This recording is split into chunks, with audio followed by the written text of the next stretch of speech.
Politics, like football, is a ruthless game, and he's now been handed a red card by the 400 dodgy referees behind.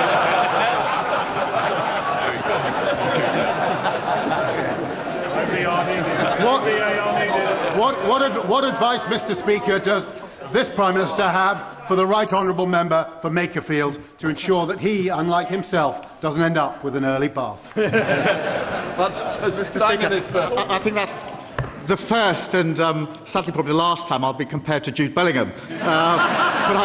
But I thank him for that. And on the question of red cards, I can't tell him how much incoming I had a week ago Monday after President Trump intervened for their red card, for me to get the England red card adjusted. Just for the record, Mr. Speaker, I didn't attempt.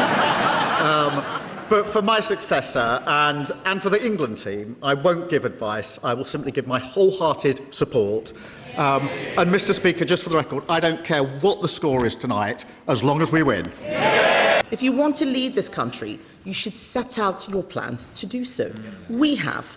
But one politician intends to spend the summer avoiding scrutiny, refusing to set out his plans. So does he not agree that what the country deserves is a televised debate between Nigel Farage and Count Binface? Prime Minister.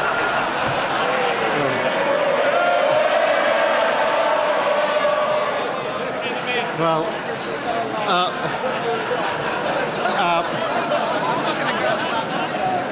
Mr. Speaker, they intend to spend the summer arguing with the bin. My advice to everyone is put your vote in the bin. Mr. Speaker, I will give my wholehearted support to my successor. I want this Labour government to be a success. I want our country to be a success. I shall give my support privately if asked for, not publicly when not asked for. This is my last exchange with the Right Honourable Gentleman, and I know how much his wife and children mean to him, and that they are in the gallery today. As everyone here knows, our families make a huge sacrifice for our choice to enter public life. So I hope he will allow me to draw our time together to a close by thanking them for the love and support they have given him throughout his time in office. Prime Minister. Can I thank her very much for that? It is the last question I'll face from the Leader of the Opposition, and so let me wish her well and her family. We have had robust exchanges across this dispatch box, but she has extended kindness to me privately at very difficult times, including when there was an attempt to burn down our family home, which deeply affected my family. She reached out to me. And when my brother died of cancer, she reached out to me privately, not across this dispatch box. And I thank her for that and the tribute that she's just made to my wife and children, who mean the world to me. I do thank her for that. She knows this is robust and it has to be robust, and that's the way politics is done. But the kindnesses that sit behind it privately are often just as powerful, if not more powerful, and I thank her for that. I also stood at that dispatch box, Mr. Speaker, for 4 years as Leader of the Opposition. I know firsthand it's the most difficult job in politics, and that is what she is doing.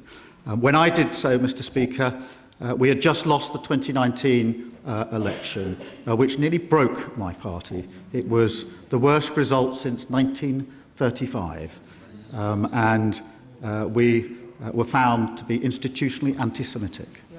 And, Mr. Speaker, I picked up our party, I turned it round, I made a promise to rip anti-Semitism out of my party, and I did. I turned my party to face the country, and we won a landslide Labour general election. And after 2 years, we've stabilised the economy. We have invested heavily in our public services. We put better protections in for children, particularly on child poverty. We've strengthened our defence, and we've enhanced our international reputation. I'm proud to leave this country in a better shape than I found it. Thank you.